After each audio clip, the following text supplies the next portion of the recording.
En moins de 48 heures, une alliance longtemps jugée fragile a renversé 120 positions ennemies sur le sable du Sahel. Ce contraste brutal entre la réputation d'impuissance régionale et la précision chirurgicale de l'opération Tindiban oblige soudain les capitales étrangères à relire leurs propres rapports de sécurité. Dans ce renversement de scénario, Ibrahim Traoré devient le nom qui force une question dérangeante à tous ceux qui suivent le Sahel de loin. Si une région qu'on disait dépendante peut dicter seul le rythme de la guerre, que reste-t-il des anciennes certitudes ? L'offensive éclair du début octobre 2025 n'a pas seulement surpris les observateurs, elle a créé une attente nouvelle autour de la capacité du Sahel à agir sans appui étranger. Pour ceux qui suivent la région depuis des années, la promesse implicite était limpide, une souveraineté rendue tangible, une autonomie qui ne dépend plus des stratégies importées. Mais cette promesse porte en elle un risque immédiat, celui d'un retour brutal des anciennes fragilités si l'élan régional venait à s'essouffler.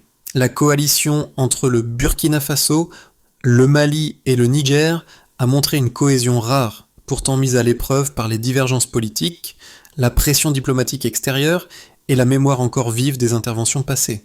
Si la stratégie déployée a prouvé qu'une réponse locale peut être rapide, intégrée et précise, elle impose désormais un défi plus délicat, convertir une victoire militaire en socle durable de stabilité. L'enjeu est simple mais massif. Déterminer si le Sahel peut maintenir seul le cap qu'il vient d'imposer au monde ou s'il retournera au cycle d'attente et de dépendance qui ont marqué les décennies précédentes. La première révélation tient à une réalité presque contre-intuitive. La victoire rapide de l'alliance des États du Sahel n'a pas été un surgissement improvisé, mais l'aboutissement d'un enchaînement préparé depuis des mois. La seconde se lit dans un chiffre simple, moins de 48 heures, qui résume à lui seul l'accélération stratégique voulue par les dirigeants sahéliens. Le 2 octobre 2025 s'inscrit ainsi comme un nœud causal décisif où des choix dispersés dans le temps ont convergé pour produire un résultat que peu d'analystes avaient anticipé. Sous la conduite d'Ibrahim Traoré, les armées du Burkina Faso, du Mali et du Niger avaient lentement tissé une architecture de communication locale capable de contourner la dépendance traditionnelle aux systèmes étrangers, tout en s'adaptant à un terrain où chaque minute perdue affaiblissait l'initiative. Cette infrastructure, façonnée dans la discrétion, a rendu possible la synchronisation des drones, des unités blindées et des systèmes SR5, permettant une première frappe qui a neutralisé les lignes de communication adverses avant même que l'ennemi ne puisse définir son propre tempo. Une fois cette première rupture établie, la causalité s'est déployée comme un engrenage. Communication locale sécurisée, décision rapide, mobilité accrue, désorganisation ennemie. Dans ce schéma, la présence étrangère, autrefois centrale, devenait un facteur secondaire, presque marginal, car le cœur de la manœuvre était entièrement régionalisé. Les villages ruinés, longtemps symboles d'échec, sont alors devenus les points d'appui silencieux d'une stratégie qui prétendait restaurer la souveraineté plutôt que de la déléguer. Cette inversion logique, placée au centre du plan, explique pourquoi l'opération n'a pas seulement déstabilisé un adversaire jugé solide, mais a également modifié la perception mondiale du rapport de force dans le Sahel. Chaque étape, chaque avance méthodique, témoignait d'une idée simple. Si l'on maîtrise le terrain, le rythme et l'information, on maîtrise aussi la direction du conflit. Et c'est précisément cette dynamique qui transforme un succès militaire en rupture géopolitique. Ibrahim Traoré, loin de la figure stéréotypée du chef militaire, incarne le modèle d'un stratège forgé par des échecs passés, une capacité à transformer les crises en catalyseur de changement. Dans une salle de réunion simple à Ouagadougou, éclairée par une ampoule vacillante, il a réuni ses officiers. La promesse qu'il leur a faite n'était pas celle d'une victoire éclatante, mais d'un combat mené avec des règles réécrites sur place. Cette déclaration, si nous pouvons partager la douleur, nous pouvons partager le commandement, a résonné profondément, car elle s'adressait à la fois à l'histoire et à l'urgence de l'action. Pour Traoré, la bataille n'était pas seulement militaire, elle était idéologique. Elle visait à redonner au Sahel la dignité perdue, à démontrer qu'un avenir autonome était possible sans recours à des acteurs extérieurs. Les officiers qui l'entouraient, marqués par des années d'échecs et de dépendance, ont immédiatement compris que la clé résidait dans un leadership coopératif, où l'unité et la résilience étaient des atouts essentiels. Dans les jours qui ont suivi, cette vision a pris forme. Le réseau de communication locale a été consolidé, les drones locaux se sont élevés dans le ciel sahélien et les décisions étaient désormais prises à l'échelle régionale, sans interférence extérieure. Les résultats de cette approche se sont rapidement fait sentir. Là où les anciennes stratégies dépendantes des puissances internationales avaient échoué, une riposte résolument locale a non seulement tenu la route, mais a profondément ébranlé l'adversaire. Cette évolution, discrète mais marquante, a envoyé un message fort. Le Sahel, loin d'être un terrain de jeu pour des acteurs extérieurs, est désormais un acteur autonome, capable de décider de son propre destin. Le point d'activation survient avant l'aube, lorsque les premières unités de l'Alliance des États du Sahel prennent position près de la frontière nigérienne. À 14h08, les drones se lèvent dans un ciel encore immobile, annonçant une offensive calibrée pour reprendre l'initiative. Ibrahim Traoré observe les écrans, conscient des limites techniques, mais confiant dans la solidité du réseau local mis en place. Les officiers des trois pays s'accordent alors sur un principe simple, définir le rythme avant que l'adversaire ne puisse réagir. Cette décision devient l'étincelle qui déclenche l'ensemble de la séquence opérationnelle. La montée en intensité est immédiate. Les premiers objectifs sont frappés avec une précision qui surprend même les opérateurs expérimentés. Les motos ennemies s'effondrent sous la pression des frappes initiales. Les dépôts de carburant sont pulvérisés en quelques secondes. Les tentes de commandement disparaissent dans des explosions soudaines. Ces résultats rapides démontrent l'efficacité de la coordination locale. Les systèmes SR5 burkinabés opèrent en symbiose avec les drones maliens. Les unités blindées nigériennes avancent en suivant les instructions transmises par des canaux sécurisés. La structure ennemie se désorganise presque instantanément. La perte de leur communication crée un effet domino. Chaque tentative de regroupement échoue. La chaîne de commandement adverse se rompt au niveau tactique. Cette rupture donne un avantage immédiat aux forces du Sahel. La progression ne rencontre alors plus que des résistances sporadiques.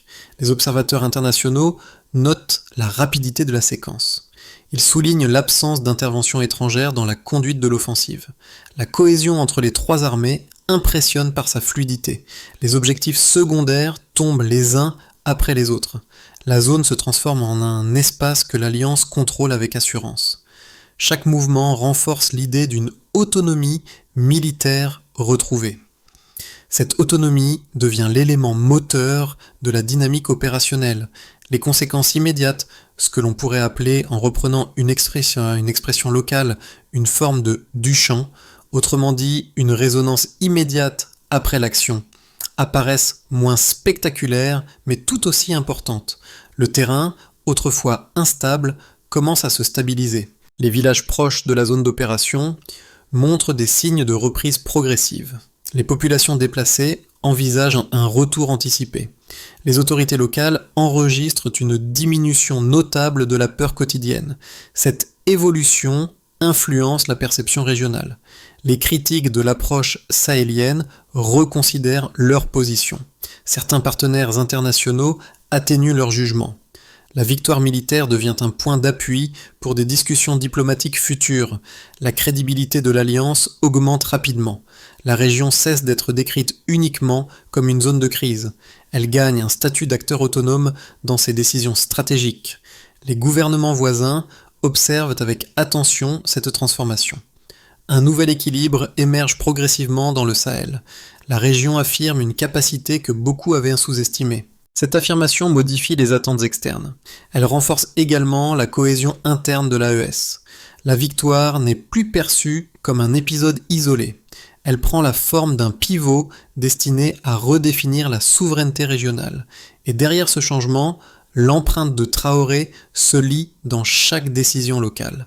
La différence fondamentale entre l'approche traditionnelle des forces étrangères et celle de l'Alliance des États du Sahel apparaît immédiatement. Là où les missions internationales mettaient plusieurs semaines à déployer une réponse, l'AES a réagi en 72 heures, créant un écart opérationnel décisif dans la dynamique du conflit. Cet écart temporel incarne l'essence même du basculement stratégique observé en octobre 2025, un basculement fondé sur la vitesse, la cohésion et la maîtrise locale de l'information. Sous la conduite d'Ibrahim Traoré, cette accélération n'a pas été un accident, mais une conséquence directe d'une architecture pensée pour réduire chaque délai inutile. Les trois armées ont intégré leurs moyens sans dépendre des dispositifs extérieurs, produisant une réactivité inédite face à un adversaire qui s'attendait à un schéma plus lent. Le premier indicateur chiffré majeur concerne les plus de 120 positions ennemies, neutralisées en moins de 48 heures. Cette donnée montre une capacité de frappe soutenue sur un intervalle extrêmement réduit. Le second chiffre incontestable est l'étendue des près de 600 km² repris ou sécurisés durant l'opération. Cette amplitude illustre l'efficacité de la coordination entre unités mobiles et appui aérien.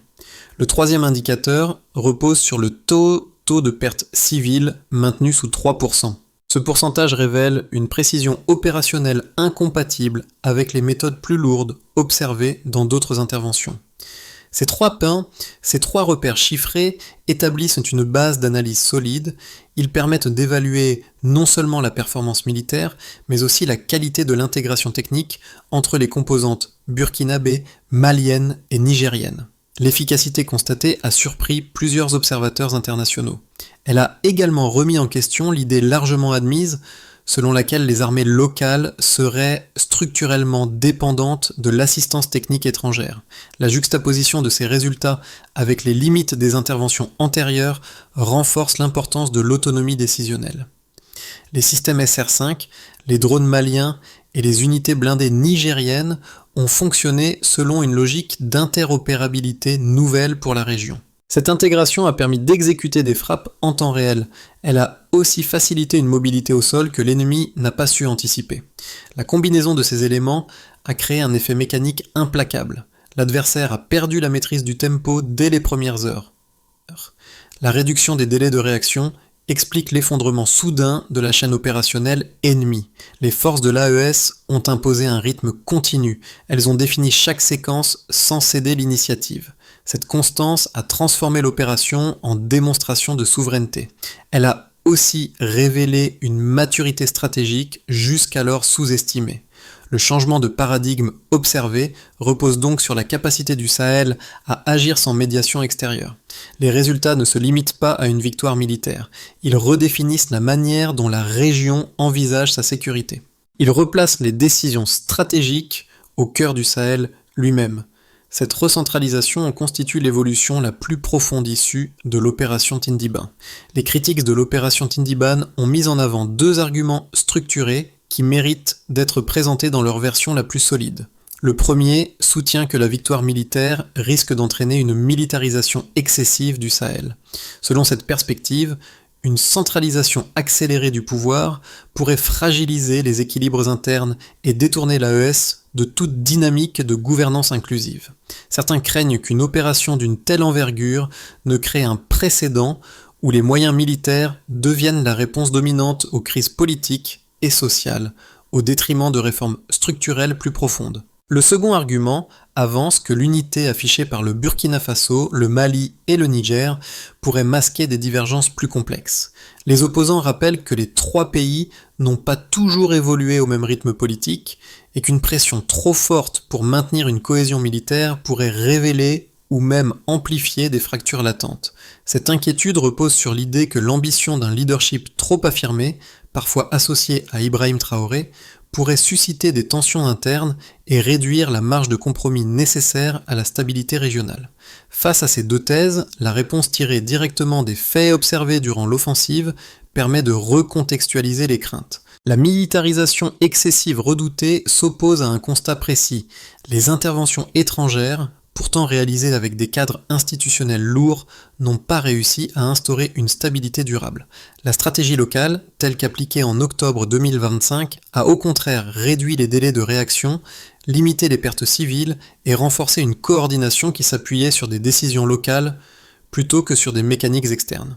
Quant au risque de fracturation interne, les données du terrain montrent une collaboration étroite entre les trois armées qui ont intégré leurs moyens sans dépendre de superviseurs extérieurs. La réussite de l'opération repose justement sur l'existence d'un accord tactique solide, rendu possible par une volonté commune de rompre avec les modèles précédents. Ces éléments n'annulent pas les critiques, mais ils offrent un cadre plus nuancé, ancré dans les faits et dans la dynamique propre du Sahel.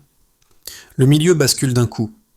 Cette bascule, pourtant, ne vient pas d'un événement spectaculaire, mais d'un détail technique devenu symbole de transformation. Le premier vol pleinement opérationnel des drones fabriqués localement. Ce moment apparemment anodin illustre la rupture qui traverse le Sahel à partir d'octobre 2025.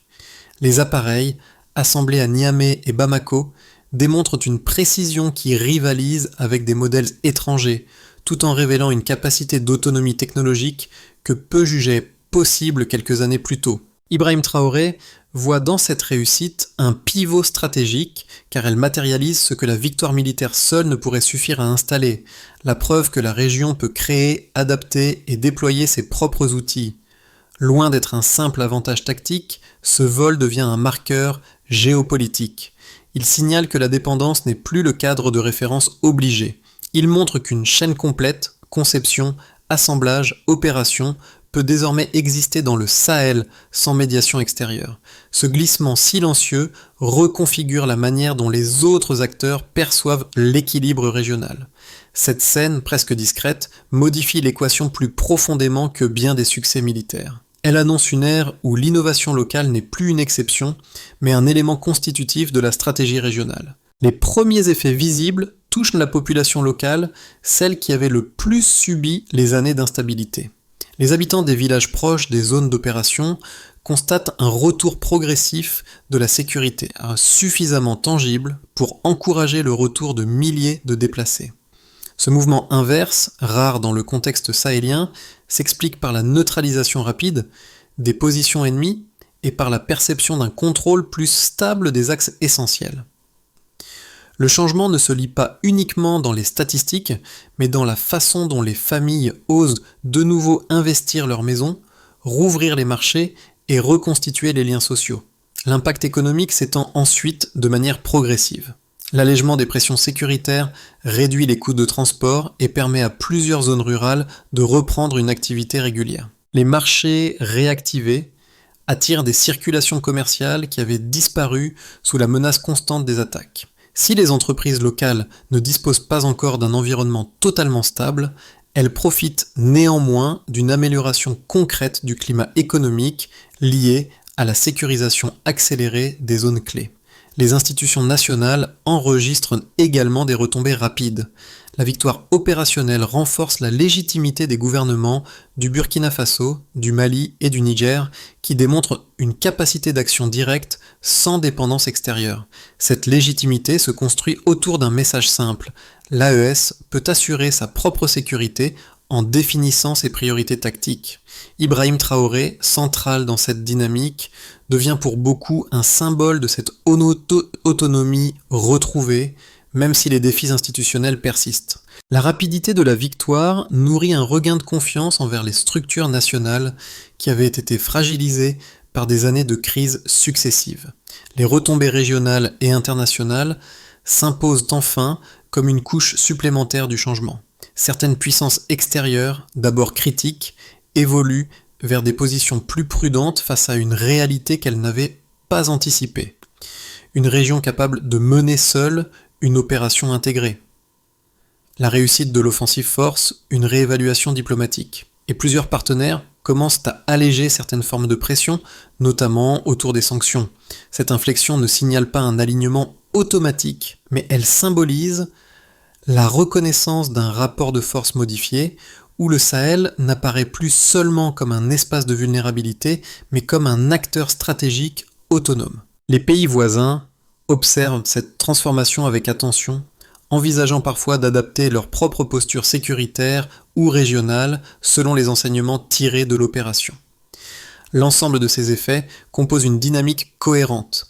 La victoire ne produit pas seulement un résultat militaire, mais redessine les possibilités politiques, sociales et diplomatiques du Sahel. La cohésion interne, la perception internationale et le quotidien des habitants se réorganisent autour d'un même point pivot, la démonstration qu'une région longtemps décrite comme dépendante peut, sous impulsion locale, imposer sa propre trajectoire. Au cours des 6 à 12 prochains mois, 3 trajectoires distinctes se dessinent pour l'Alliance des États du Sahel, chacune reposant sur les mêmes données, mais menant à des horizons différents. Le scénario de base s'appuie sur la continuité de la dynamique actuelle, sans accélération spectaculaire ni rupture majeure. Dans cette hypothèse, l'alliance entre le Burkina Faso, le Mali et le Niger se consolide progressivement autour de mécanismes militaires déjà éprouvés en octobre 2025. Les coopérations techniques se renforcent, notamment dans les domaines de la cybersécurité, de la communication locale et des capacités d'observation. Les tensions politiques internes demeurent présentes, mais elles sont atténuées par une volonté pragmatique de préserver les acquis obtenus durant l'opération Tindiban. Le scénario optimiste envisage une extension plus large de cette dynamique. L'exemple produit par l'AES inspire d'autres pays africains qui s'intéressent à des formes de coopération souveraine basées sur l'autonomie et la maîtrise technologique locale. Des projets communs pourraient émerger dans le domaine des drones, de la défense territoriale ou de la gestion des infrastructures critiques. Ce mouvement, s'il prend forme, modifierait l'équilibre politique régional en donnant au Sahel un rôle moteur dans la coordination sécuritaire du continent. La perception internationale évoluerait alors vers une reconnaissance explicite de la capacité de la région à définir seule ses priorités stratégiques. Le scénario pessimiste reste toutefois possible. Une divergence politique au sein de l'Alliance pourrait ralentir la coordination militaire et fragiliser l'unité démontrée durant l'offensive.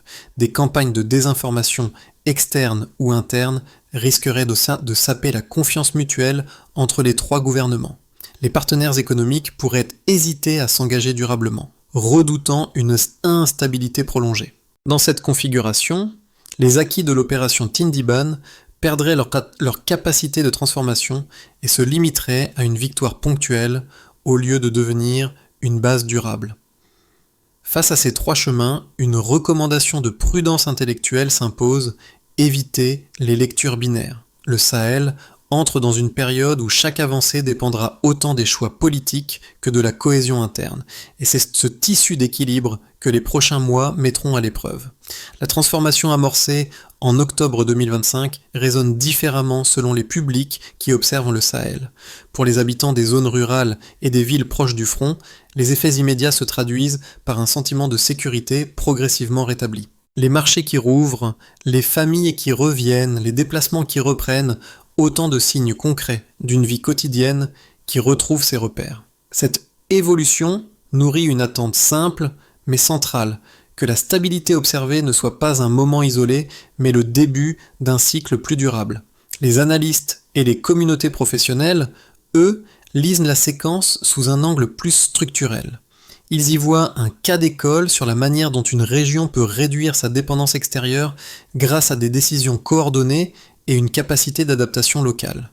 Les performances techniques observées durant l'opération servent désormais de référence pour évaluer d'autres théâtres où la lenteur décisionnelle constitue un risque majeur. Cette lecture met en lumière l'importance d'un cadre stratégique ancré dans des réalités locales plutôt que dans des modèles standardisés. Les observateurs internationaux adoptent une perspective encore différente.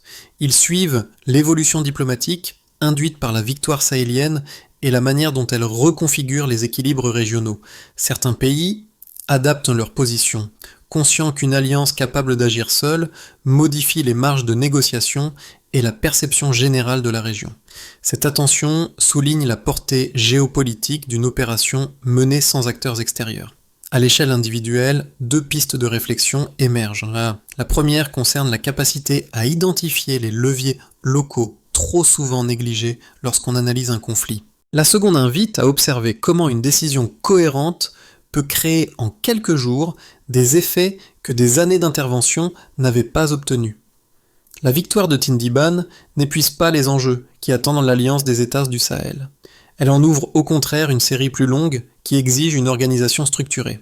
Ibrahim Traoré l'a compris en proposant un cadre en 5 étapes destiné à transformer une réussite opérationnelle en socle durable de souveraineté régionale.